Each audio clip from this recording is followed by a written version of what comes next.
first off, are there any questions about the homework or anything we've done up to this point? Well, oh, time out. Before let's go over what we're going to do today. Today we're going to finish 2.2, which might take a while, in all honesty. We've got to cover two topics that kind of take some time to cover, and I'm changing a few things up. Thursday was scheduled to be your test, or I was going to give you your test on Thursday if you look at it, but I'm not now. I am going to actually give you your test. We're going to be a week behind. Hold on. Let me go into your schedule real fast. Bring it up here. Hold on. Let's share screen. Share. Okay. So notice, like, this is today. We're in week 3. Today was supposed to be a review, which really I'm going to do finish up 2.2. But I'm going to actually change this to where we're reviewing on Thursday. Hold on, let me think about this now. Yeah, we're going to review on Thursday. So I'm going to give you the test on Thursday then, right? Hold on a second. Hold on. Yeah, I'm going to give you the test on Thursday instead of today. If you remember back, the way that it was scheduled was that whenever we'd have a review, then I'd give you the test. Well, we're going to, in a way, we're going to do 2.2, finish up 2.2 today. Then we're going to move this review day to here. So we're going to be a day behind, really is what's going on from here on out.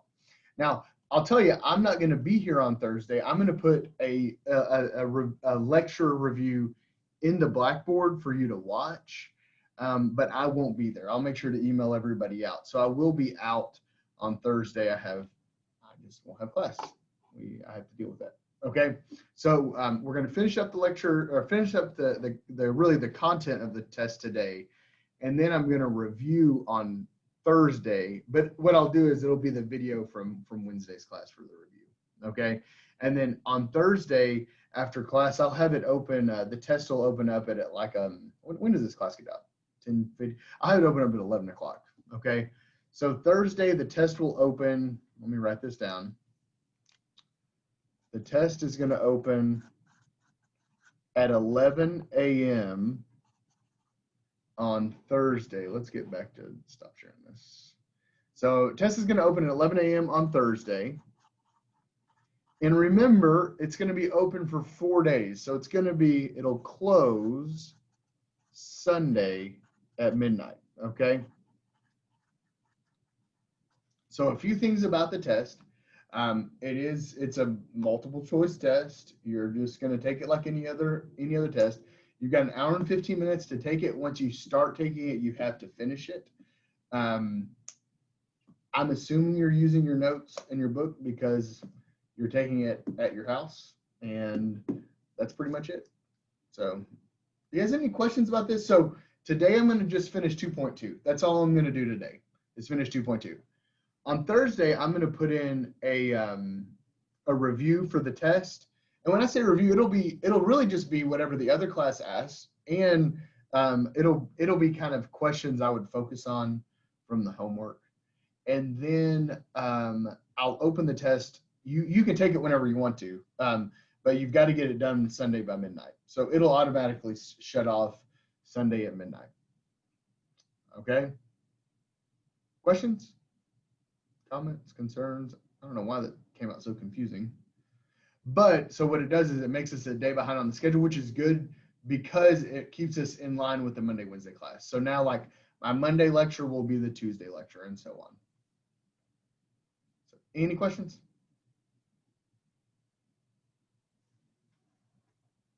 Okay, let's get going with 2.2. So 2.2. We finished, or really we stopped, and we were about to start where symmetry occurs. So we've got to start with symmetry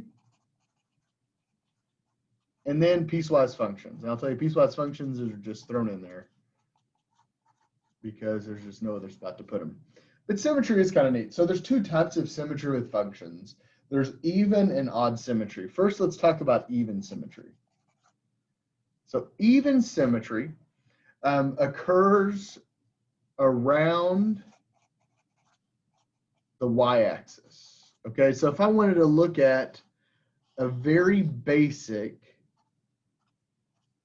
even function graphically, like this parabola right here, this would be, I know it's not the perfect drawing, not a perfect drawing, but you can see that this graph is symmetric around the y-axis, right?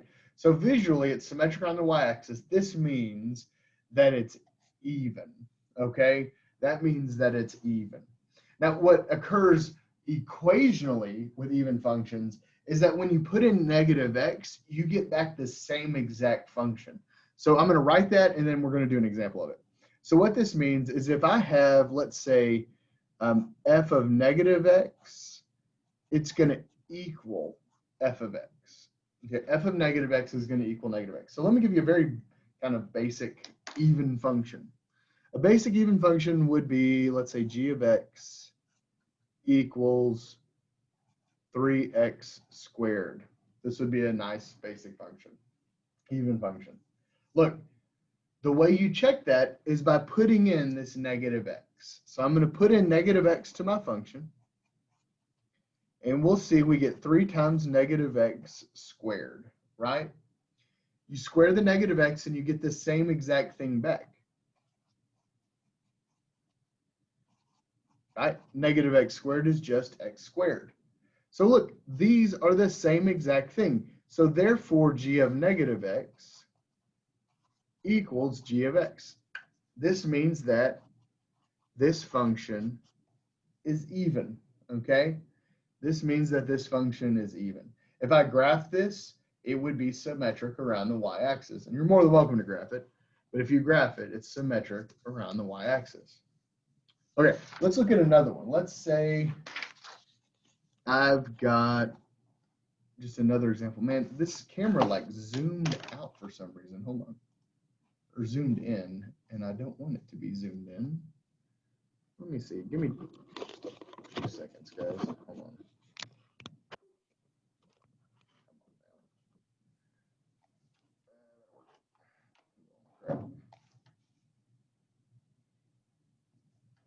Okay, so let's say we had, let me think of one, g of x. Let's do h of x here.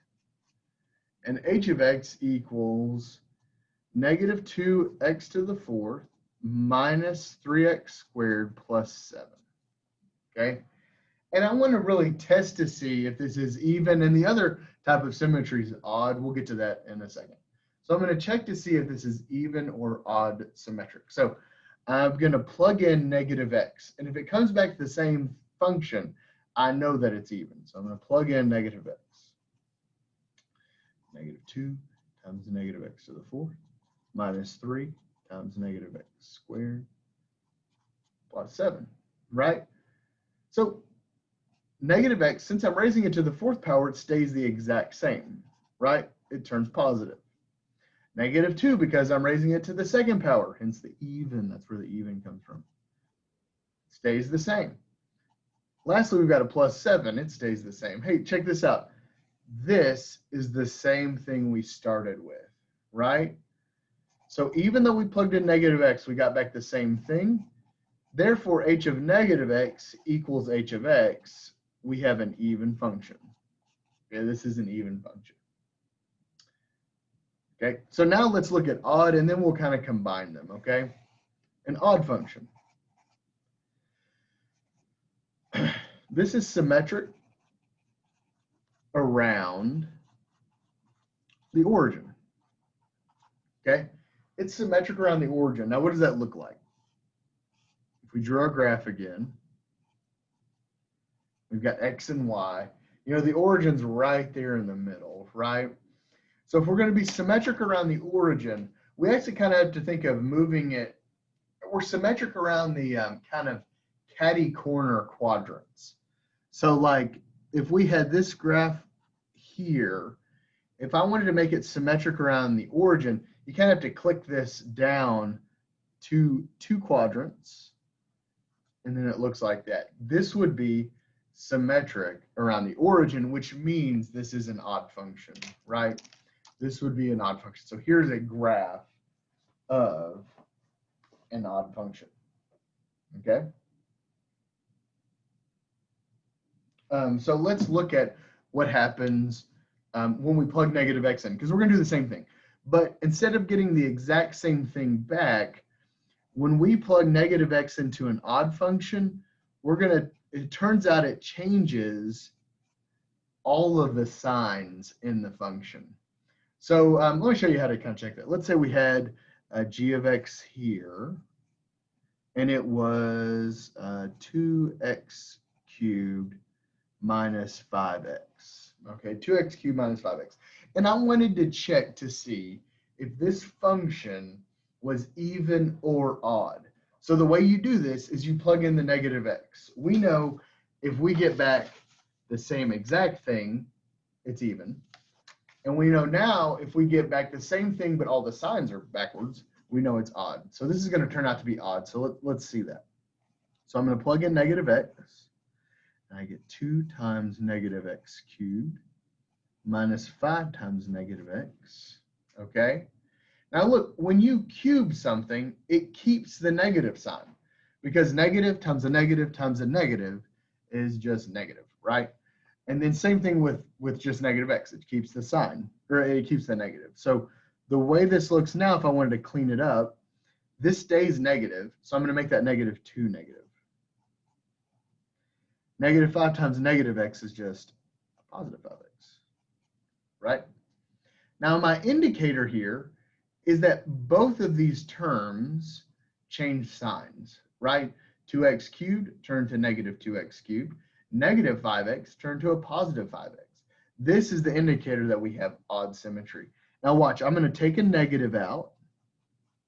So factor a negative out of these two terms, and you're left with 2x cubed minus 5x because you have to factor the negative out of both. And look, that is the original function we started with, 2x cubed minus 5x. So g of negative x equals negative g of x. So this is an odd function. Now look, you are more than welcome to stop here. And you'll see in this lecture, I'm going to stop right there and say, hey, all the signs changed for every term. So since all the signs changed for every term, I know this is an odd function. You don't have to factor the negative out. I just wanted to make it look more mathy to show that it does match with our rule. Okay? Now look, if neither of those happens, it's just not odd or even, it doesn't have symmetry, okay? It just doesn't have odd or even symmetry. Okay. Any questions? I'm going to go over these now and kind of show you how I'm going to ask them on the test and on the final, actually. Because this does wind up being a final topic. I think everything we've talked about so far is a final topic. So let's look. Let's say we had z of x, and it equals negative 3x squared plus 2x minus 8. So just a basic quadratic looking function, okay? Basic quadratic looking function. Nothing crazy. And I want to see, is this function even,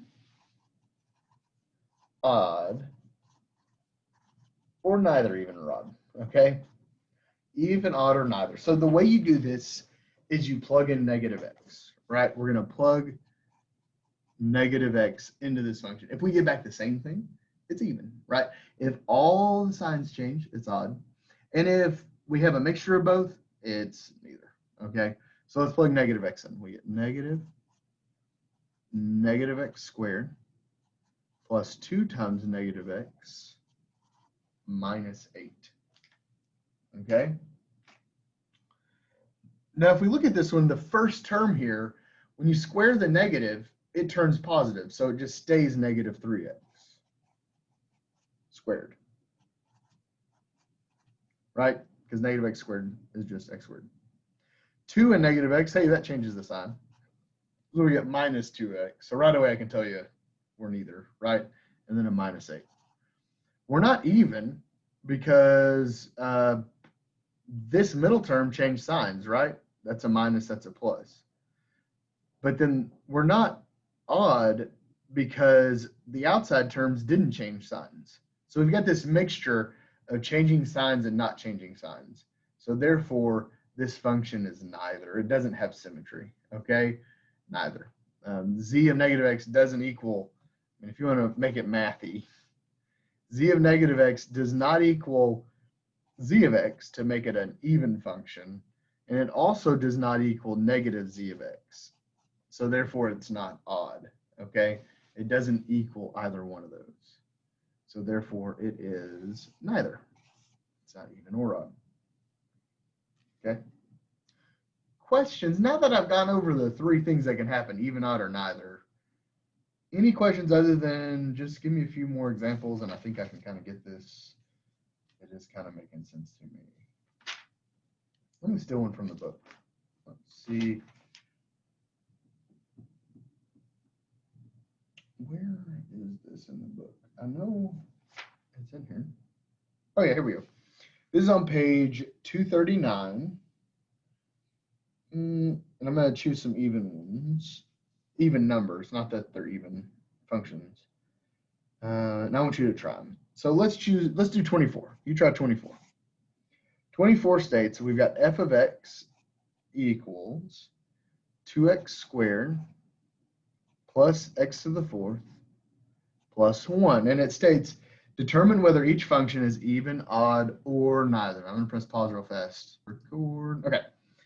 So remember, we're going to plug in negative x to see what happens. So if I plug negative x in, I get 2 times negative x squared plus negative x to the fourth plus 1. So then this stays the same, right? Because when I square the negative, it stays positive. So this becomes 2x squared. Same thing, if I raise a negative to the fourth, it stays positive. It's an equal sign.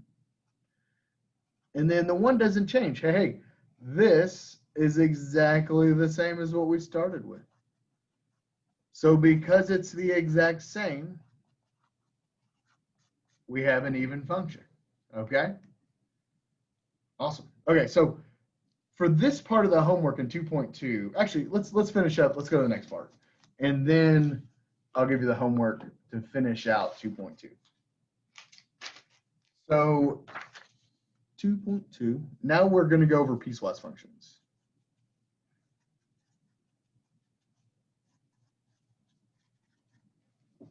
Okay, piecewise functions split up the domain. I think your book starts going over them on page like 234. But what they do is they split the function up on the domain. So we're going to have one equation on one set of the domain and another equation for another set of the domain. So I'm going to show you an example and then I'm going to graph it to kind of give you a better idea of what's going on with piecewise functions. So let's say we had f of x equals, and then we're going to do this little big squirrely bracket thing. Let's say we've got x plus 3 when x is less than 2. And then we've got, let's just say 5. No, let's say negative 2 when x is greater than or equal to 2. Okay? This is a really basic one, so it's going to be kind of easier to graph. So if I want to graph this, look, you've got two functions going on, right? You got the top function when x is less than 2, and you got the bottom function of negative 2 whenever x is greater than or equal to 2. I'm going to plot this, or I'm going to graph this by plotting points, and you'll kind of see what I'm talking about here, how it switches for the x value. So to graph by plotting points, you just choose x values to get back y values, right? Now look, 2 is going to be important because it switches there. So I'm going to start at, let's start at negative 1, 0, 1. Now I'm going to do 2 twice. Even though we can't be 2 for this top function, I'm still going to plug it in because that's going to tell me where my open circle is, okay? And then I'm going to do the other 2 for when it actually is 2 for the other function. So then we get 3 and 4. And I'm going to go through here and then I'll graph it as we go. Okay, I'm not exactly sure how this is going to look, but let's see. Okay, so for negative 1, x is negative 1. Hey, negative 1 is less than 2. So therefore, I'm going to use this top function. I wouldn't use the bottom function because x isn't greater than or equal to 2. You guys see that? So I'm going to plug in -1 into my function, which means I have to use the top function. So I get -1 plus 3. I get back a positive 2. Okay, so -1, I get back a positive 2. Boom, I'm right there. 0, same thing. 0 is less than 2. It's not greater than or equal to 2. So I've got to plug 0 into my top function. Well, 0 plus 3. I get back 3. Okay. Now I'm going to plug 1 in, right? Same thing. 1 is less than 2. So I'm going to plug it into my top function. 1 plus 3 equals 4. Pretty basic function. 1, 4. 2, though, we have the switch, okay? So because we have the switch, where it's not equal to, I'm going to put an open circle. I'm going to plug it into the top one. 2 plus 3 equals 5. But this I'm going to put a little star on because we won't equal 2, 5, but we will lead up to 2, 5. So I'm going to put an open circle right there. And look, this is the top function. So from -infinity to 2, the function looks like this. But then at 2, it switches, right? So now I'm going to do the actual 2 value. So I've got to plug what? This is 5, right? So if I plug 2 into the bottom function, well, it doesn't matter what I plug into here. I'm going to get back -2. So 2, -2. Now I'm going to do a closed circle. I'm going to make it a little bigger, closed circle. If I plug 3 in, it doesn't matter. It has to equal -2. There's no x value to plug in. If I plug 4 in, guess what it's going to equal? -2. Boom. So I have these 2 functions split on the domain. So look, and now look, this is an extremely imaginary line. It's not like the vertical line test or anything like that. It's just an imaginary line. Notice to the left of that line, we've got the top function because this is the function when x is less than 2, right? 2 is right there on the x-axis. Then after 2, we switch to the other function, -2, okay? And we go on from there, okay? I'm going to do another one of these to graph them just to kind of show you what they look like. But are there any questions? It's not necessarily like I'm asking the homework. We've got to have an understanding of these piecewise functions moving forward, okay? I'm going to give you just a minute if you're kind of writing that down.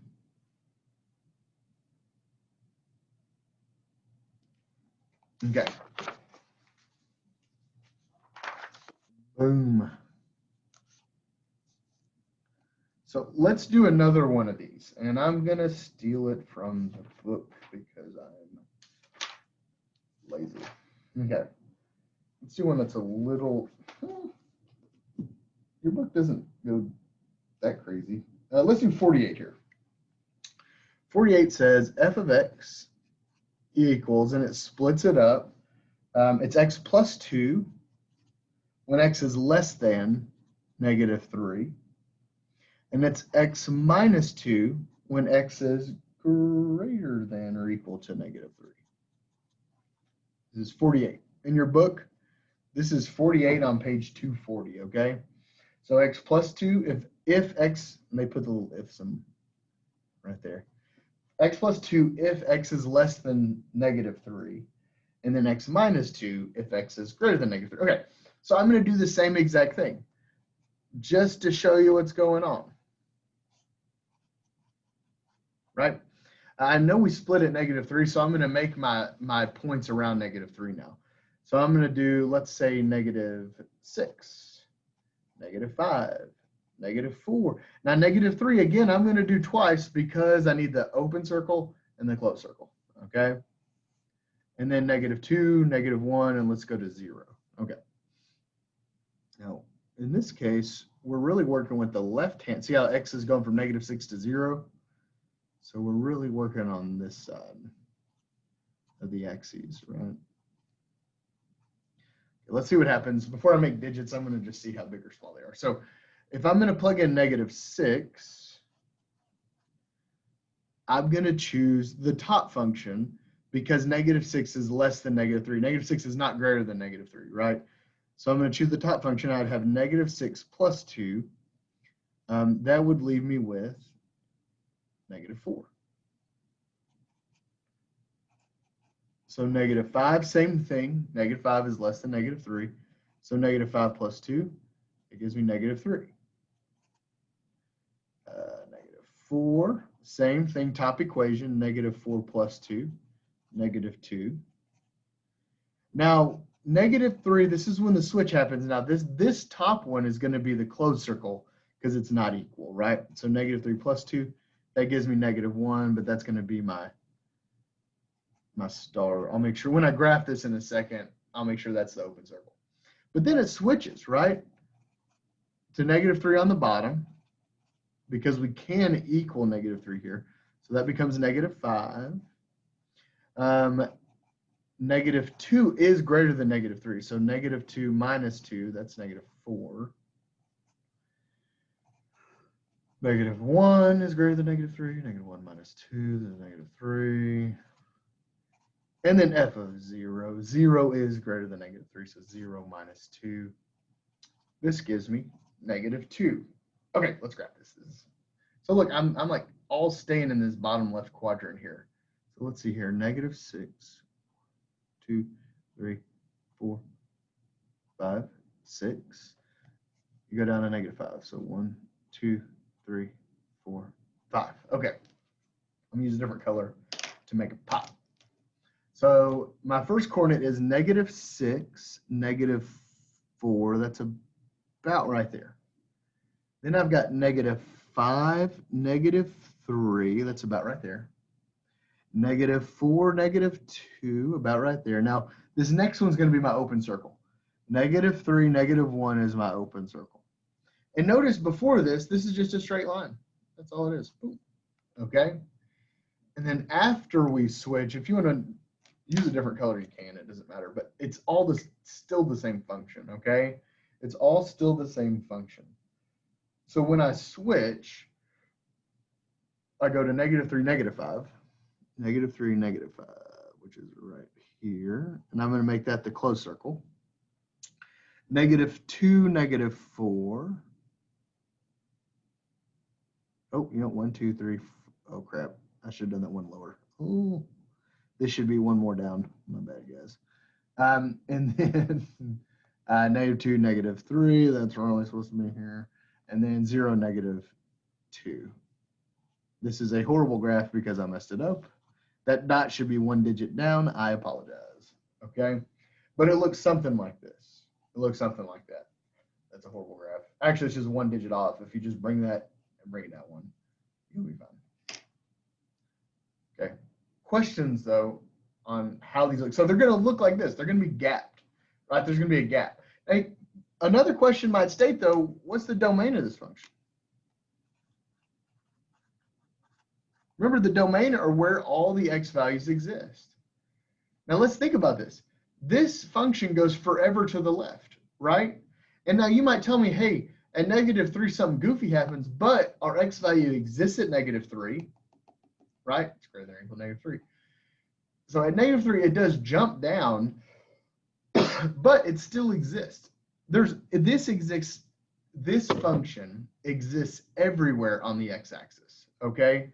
So the domain would be -infinity to +infinity. It exists everywhere on the x-axis. There's no jumps. Okay? It goes forever to the left, forever to the right, and it still exists at -3. It just jumps at -3. Okay.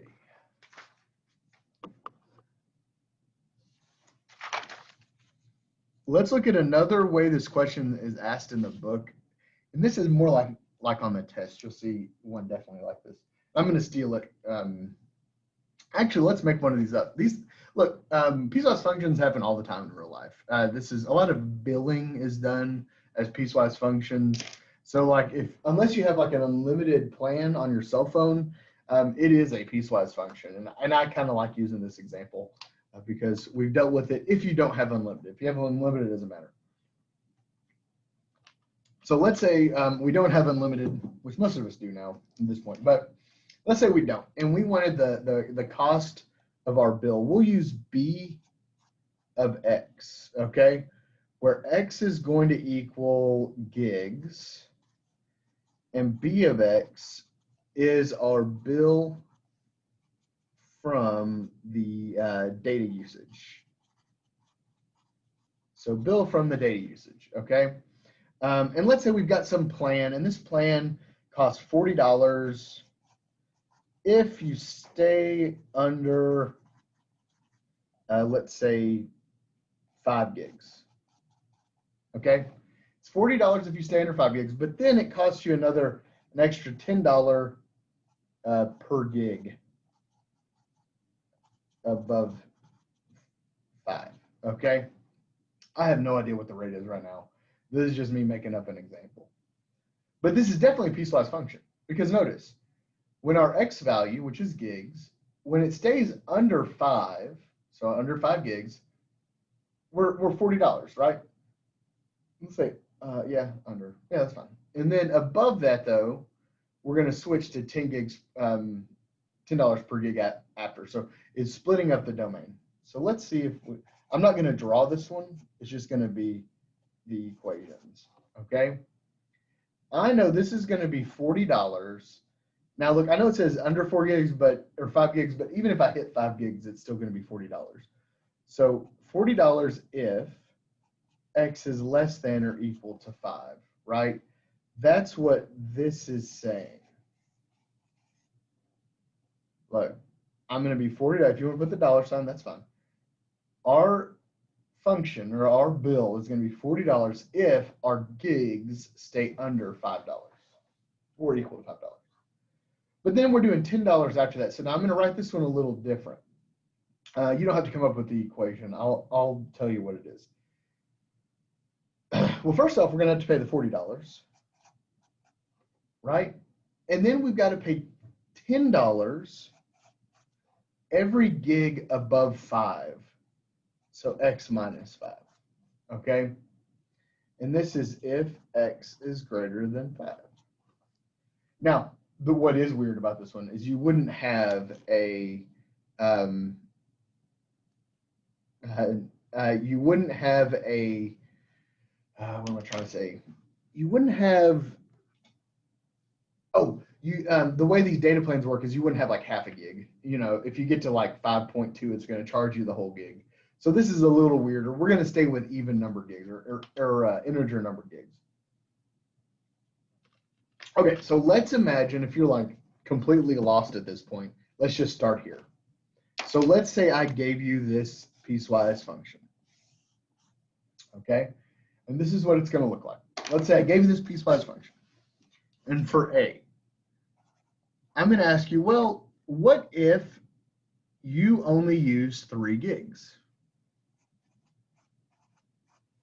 That would be B of 3, right? And you know, hey, wait a minute, you told me X here is less than or equal to 5. So therefore, it's just going to be 40 gigs. We know that. If we stay under 5 gigs, it's just going to be $40. Okay, right? B, well, what if we meet the 5 gigs?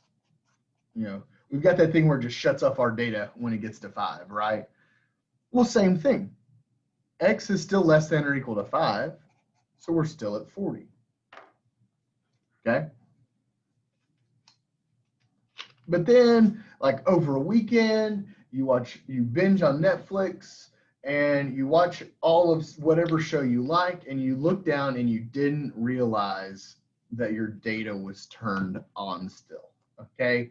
The blocker thing didn't block, and now you're freaking out because you used 17 gigs, okay?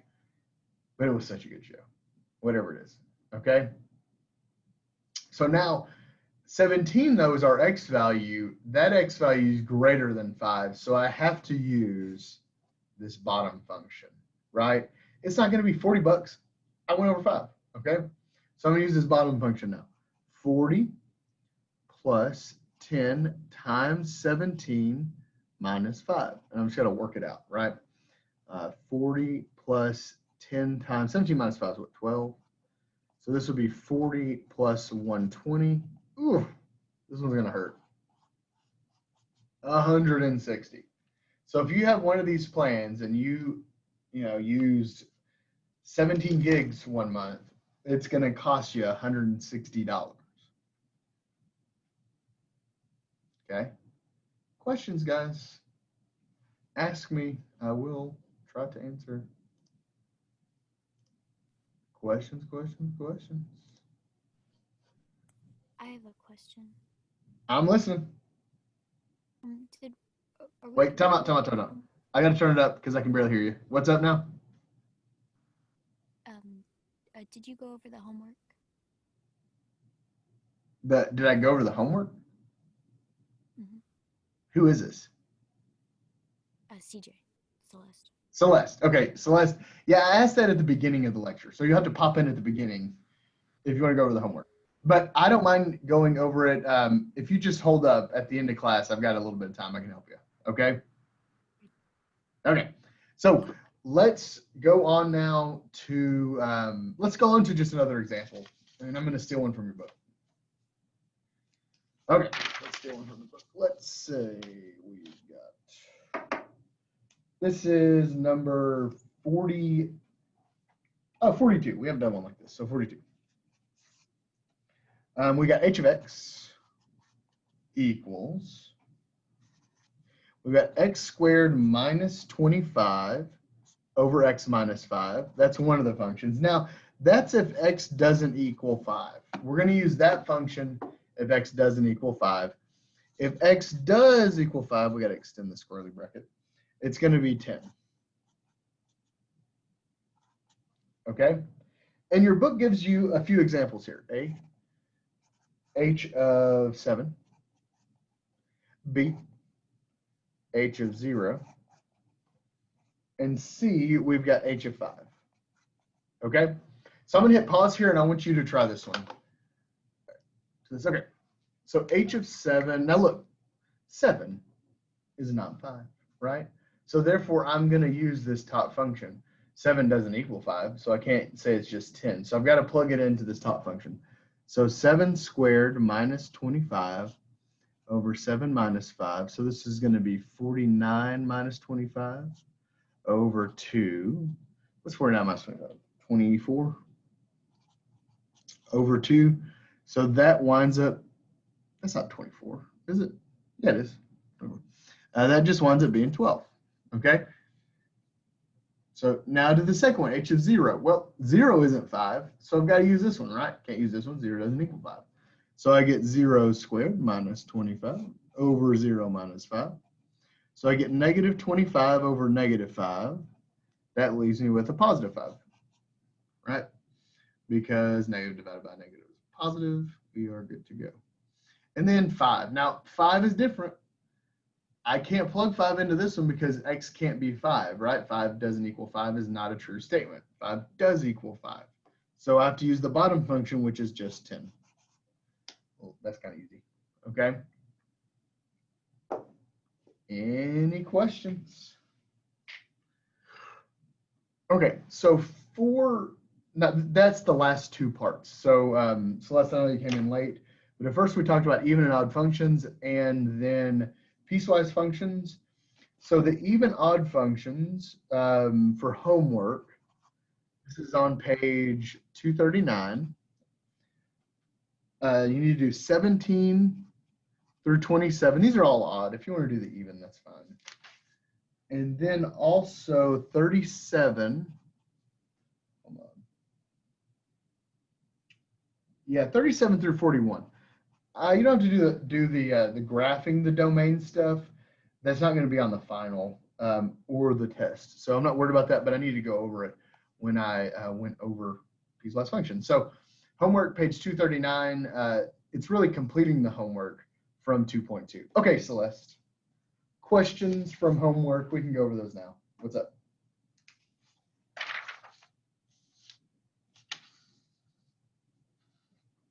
Celeste, it's on you. Are you still here?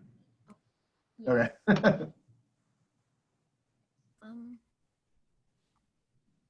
I don't really know if I had questions. I was just wondering if I was really, doing it right. Okay, which one? I only Um, gave you the odds, right? oh, so that Zoom where you gave the homework, I was being tossed around classes because they wanted Yeah. to put me, and you were on mute the whole time. But when I Oh, finally could like look, I saw that you had written that down on the paper, okay. so I just took it as that was what we were supposed to do.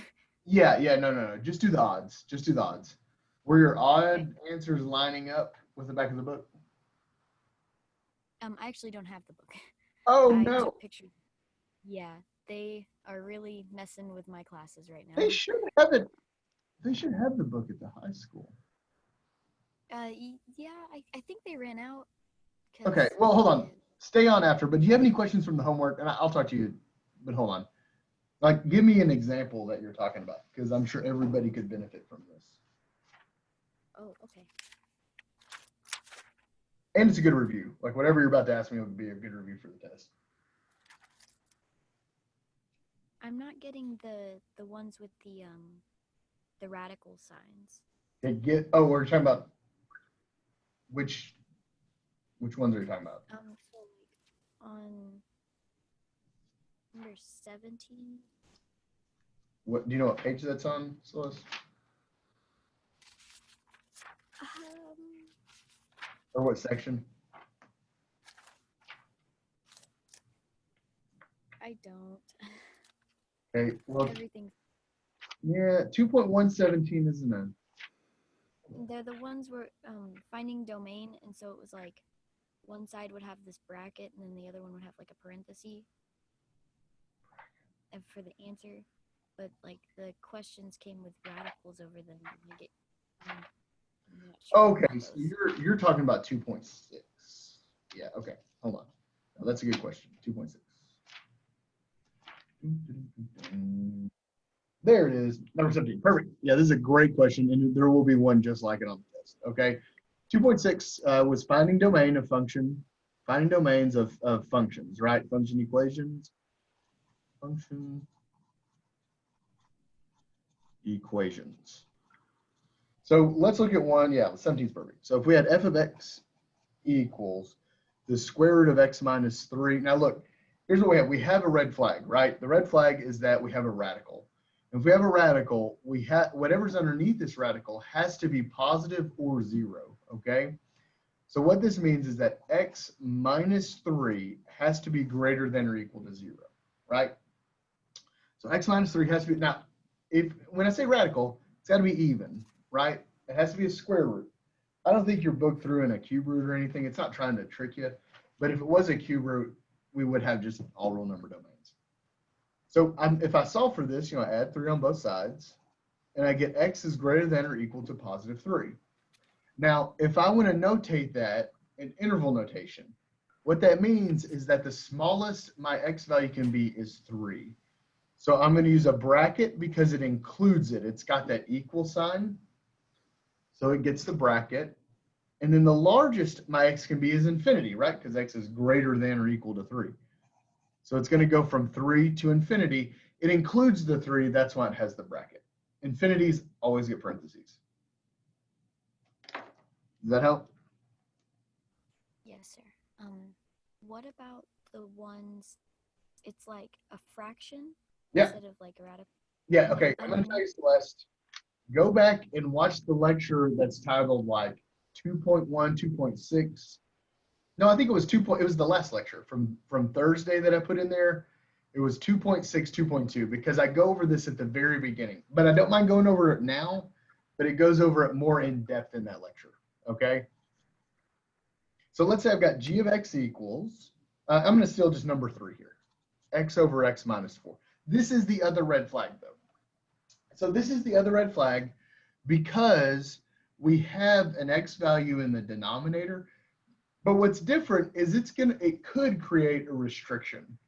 So over here, we've got greater than or equal to, here we set whatever's underneath here greater than or equal to 0. if we have an x value in the denominator, we have to set that not equal to 0, okay? Because we can never divide by 0. That's the rule, right? In algebra, you can't divide by 0. So I add the 4 over, and I find out that x can't be 4, right? As long as it's less than 4 or greater than 4, that's fine. It just can't be 4. I'm gonna draw this one on the number line for you, okay? We got negative infinity, we got positive infinity, we have 4 right here, right? 3, 2, 5, 6. What we're saying is that we can't be 4, but we can be anything to the left of 4 and anything to the right of 4. So what we have actually are two intervals. I'll call it the A interval and the B interval, okay? The A interval is going to go from negative infinity to 4. But look, we can't be 4. Unlike over here, we could be 3, right? We can't be 4, so we're going to use a parentheses. And then we can either be an A or B, so we use this union symbol, okay? That union symbol means or in mathematics. And then we can be in the B section, or the B interval. So 4 to infinity, right? That would be that B interval. So the B interval is 4 to infinity. The A interval is negative infinity to 4, and then we combine them with the union, okay? And that would be our domain, right? These are just asking for the domains. Find the domains of functions. So the 3 doesn't come into play in that at all. Which 3? And who is this? Guys, you're going to have to tell me who you are when you log, because whenever you start talking, I can't tell who you are. But I don't mind. Oh. This is Brandon. Brandon. Okay. Now, do you mean on the g of x or the f of x? The g of x, the 3 on top. Oh, no. Yeah, that's okay. No. Okay, the domain with domains of radical function, or not radicals, but fractional functions. Yeah, the numerator doesn't matter at all. You can just kind of cover it up if that helps you. Okay, that's a great question, Brandon. No, so yeah, that was a long answer to a short question. But no, the 3 doesn't matter, because if I ask you the domain of a function, you need to just block out whatever the numerator is and just set that denominator not equal to 0 and solve it out. Good question. Any other questions? This is a good like kind of review for the test over 2.6. These are both good examples that will be on the test. Okay. Any other questions? Okay, guys, I know this is done early, but remember, I'm going to put a review up on Thursday. So you're going to have like a full review, or a longer review, I should say, for the test that I'll post in your Blackboard shell on Thursday. Remember, I won't be here Thursday. So it will be just that video in Blackboard. Now, Emily, is that you? Yes. Okay, great. What's up? What did you say that the homework was for even and odd functions? Let's go back. Where did I put it? I think it was on that paper you just showed. Oh, it is. Yeah, right there. Right there. Okay, thank you. Yeah, no problem. No problem. Any other questions, comments, or concerns? Okay, so let's get this straight again. I'm not going to be here Thursday, but I'm going to put a review in to Blackboard. Your test will open up Thursday, and it's going to be open till Sunday. I went over this at the beginning of the lecture if you came in late, okay? But that's how, and you'll see the test, it'll be in Blackboard. It'll be one of the tabs in Blackboard. Okay, like, here, hold on, I'm going to screen share this, because on mine it's already here. Hold on, let's do screen share. Like right here, notice on mine, it already has this test right there. There's nothing in it, so that's why you can't see it. But you'll click on test and you'll see first test 1, college algebra, and then you've got 30 minutes, or not 30 minutes, you got an hour and 15 minutes to complete it. You have to complete it once you start it, but you really have 4 days to do it, Thursday to Sunday. Okay, Celeste, I want you to stick around, but everybody else, you are free to leave.